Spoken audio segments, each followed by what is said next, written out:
पैसे को इन 6 एसेट्स में रखना सीखो, बैंक में नहीं। बैंक आपके पैसे से आपको कैसे गरीब बनाता है। बचपन से हमें केवल पैसा कमाना सिखाया जाता है। पढ़ाई करो, बीटेक करो, एमबीए करो, डॉक्टर इंजीनियर बनो या सरकारी नौकरी पाओ ताकि सैलरी आए। लेकिन उस कमाए हुए पैसे को सही जगह संभालना और उसे मल्टीप्लाई करना किसी स्कूल या कॉलेज में नहीं सिखाया जाता। नतीजा यह होता है कि हम अपनी पूरी ज़िंदगी की मेहनत की कमाई को चुपचाप बैंक में सेविंग अकाउंट या एफडी में पटक कर सो जाते हैं।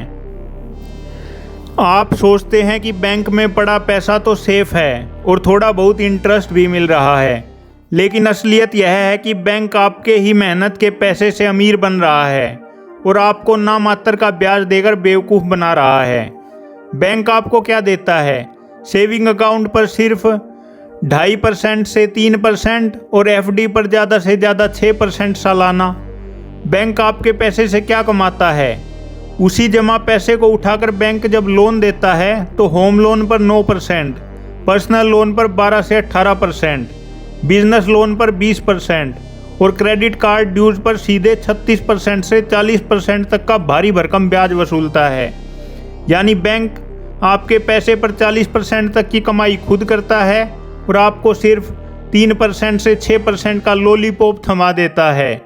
ऊपर से जब 6% से 7% की इन्फ्लेशन का हिसाब जोड़ेंगे तो बैंक में रखा आपका पैसा असल में हर साल अपनी वैल्यू खो रहा होता है। तो asset number 1, gold and silver. जब दुनिया भर के शेयर बाजार गिर रहे होते हैं, डॉलर कमज़ोर हो रहा होता है या किसी देश में युद्ध या आर्थिक संकट आता है, तब एक ही एसेट सबसे तेज़ दौड़ता है, सोना। सोना किसी एक देश की सरकार या बैंक के कंट्रोल में नहीं होता। अगर बैंक डूब भी जाए या करेंसी फेल हो जाए तब भी सोने की वैल्यू कभी जीरो नहीं हो सकती। यह आपके पैसों के लिए एक बुलेट प्रूफ शील्ड की तरह काम करता है। अमीर लोग 2 ही चीज़ों पर सबसे ज़्यादा भरोसा करते हैं, एक गोल्ड और दूसरा लॉयर। रात को 2 बजे अगर कोई बड़ी इमरजेंसी आ जाए तो ज़मीन या घर तुरंत नहीं बिक सकता, लेकिन सोना ऐसी चीज़ है जिसे दिखाकर 5 मिनट में कैश लिया जा सकता है। इन्वेस्ट करने के आधुनिक तरीके, फिजिकल गोल्ड एंड सिल्वर, सिक्के या बार्स खरीदना, लेकिन इसमें मेकिंग चार्ज और स्टोरेज का रिस्क होता है। दूसरा है digital gold and gold ETF. Share बाजार डीमैट अकाउंट के जरिए गोल्ड ईटीएफ, सिल्वर ईटीएफ या सोवरन गोल्ड बॉन्ड में 100 से लेके 500 से डिजिटली इन्वेस्ट करें, जहां मेकिंग चार्ज या चोरी का कोई झंझट नहीं होता। और क्रिप्टो गोल्ड, PAXG जैसे टोकन्स जो 1:1 रेशियो फिजिकल गोल्ड से पैक होते हैं।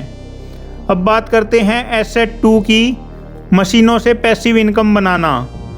पैसे को मशीन बनाओ वरना खुद मशीन बन जाओगे।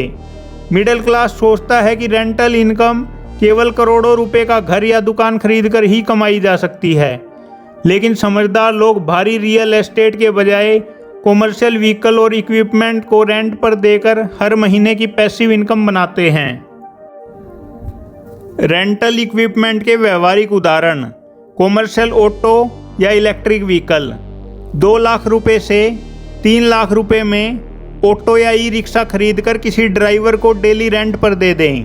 दिल्ली NCR जैसे बड़े शहरों में ओला उबर की 70% गाड़ियां ड्राइवरों की खुद की नहीं होती, वे ओनर से रेंट पर लेकर चलाते हैं। Commercial car for cab aggregators, गाड़ी खरीदकर ट्रैवल्स या ऑनलाइन कैब एग्रीगेटर्स में लगा दें। लॉन्ड्रोमैट या वेंडिंग मशीन्स, वॉशिंग मशीन या वेंडिंग मशीन लगाकर छोड़ दें जहां लोग खुद पैसे डालते हैं और आपको बिना किसी कर्मचारी के रोज की रेंटल इनकम मिलती रहती है। तीसरे एसेट की बात करें तो दूसरों के दिमाग और हुनर का इस्तेमाल करना।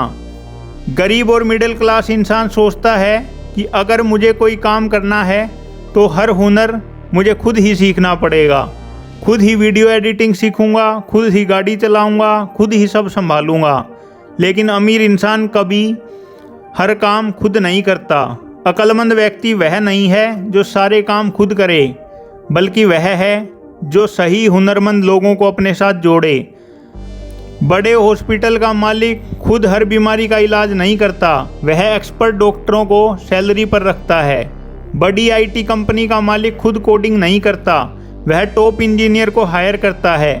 अगर आपके पास कैपिटल है तो खुद 10 साल लगाकर सब कुछ सीखने के बजाय उस क्षेत्र के एक्सपर्ट या फंड मैनेजर से हाथ मिलाएं।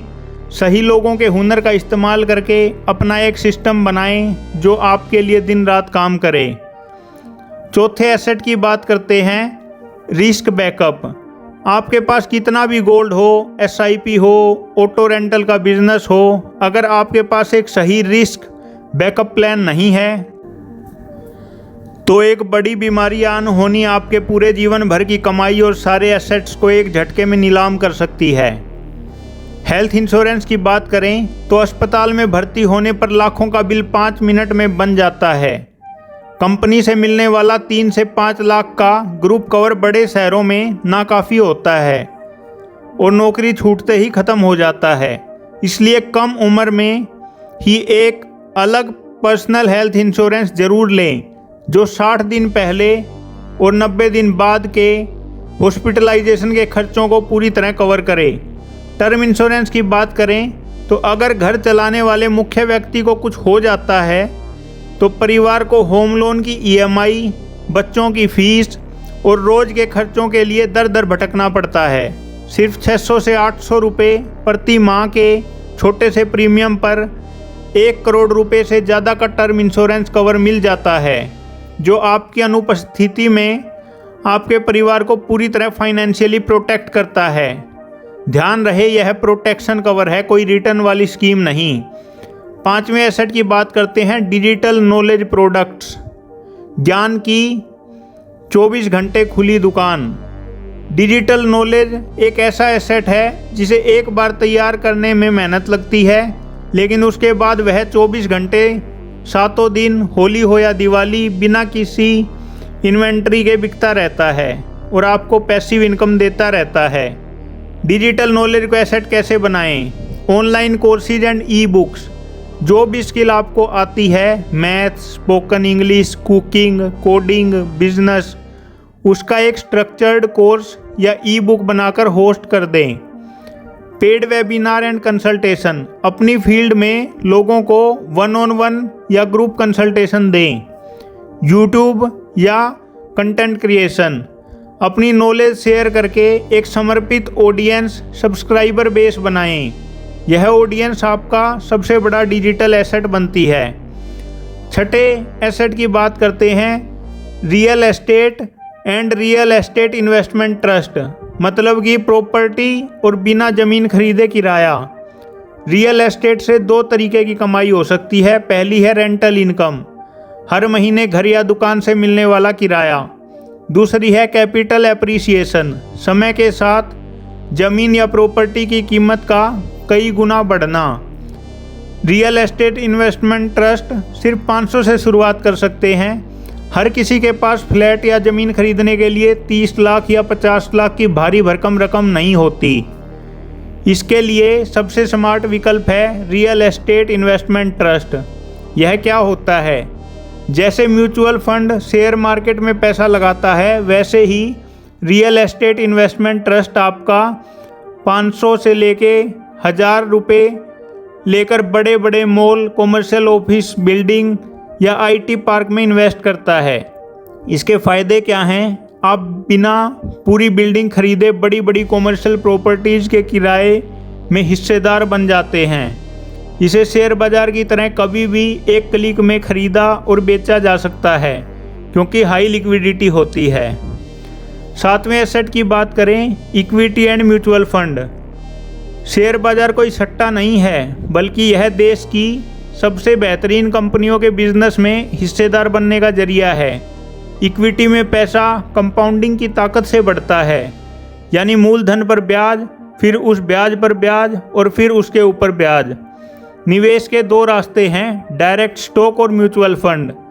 पहले डायरेक्ट स्टॉक की बात करें तो अगर आपके पास कंपनियों की बैलेंस शीट पढ़ने और बिजनेस मॉडल समझने का समय व ज्ञान है तो अच्छे वैल्यू स्टॉक में लंबे समय 10 से 15 साल के लिए इन्वेस्ट करें। म्यूचुअल फंड और एसआईपी की बात करें तो अगर आपको बाजार की समझ नहीं है तो हर महीने 500 या 1000 की एसआईपी शुरू करें। एसआईपी मतलब सिस्टमैटिक इन्वेस्टमेंट प्लान। आपका पैसा देश के टॉप फंड मैनेजर संभालते हैं और रुपी कॉस्ट एवरेजिंग के जरिए लंबे समय में 12% से 15% का शानदार रिटर्न निकाल कर देते हैं। तमाम अंडे एक ही टोकरी में मत रखो। सच्ची वित्तीय आज़ादी अपने पैसों को सही तरीके से डाइवर्सिफाई करने में है। सारा पैसा बैंक में रखने के बजाय इन 6 एसेट्स में फैलाएं जो हमने ऊपर डिस्कस किए हैं। बैंक में केवल उतना ही पैसा रखें जितने की आपको आने वाले कुछ हफ्तों या 2-3 महीनों में ज़रूरत है। बाकी के अतिरिक्त पैसों को तुरंत इन वेल्थ बिल्डिंग एसेट्स में पार्क करना शुरू करें और अपने पैसों को अपने लिए काम पर लगाएं। और अगर आपको इस वीडियो से कुछ सीखने को मिला हो तो इस चैनल को सब्सक्राइब ज़रूर करना, क्योंकि इस तरह की फाइनेंशियल अवेयरनेस से भरी वीडियोस आपको हमारे चैनल पर देखने को मिलती रहेंगी।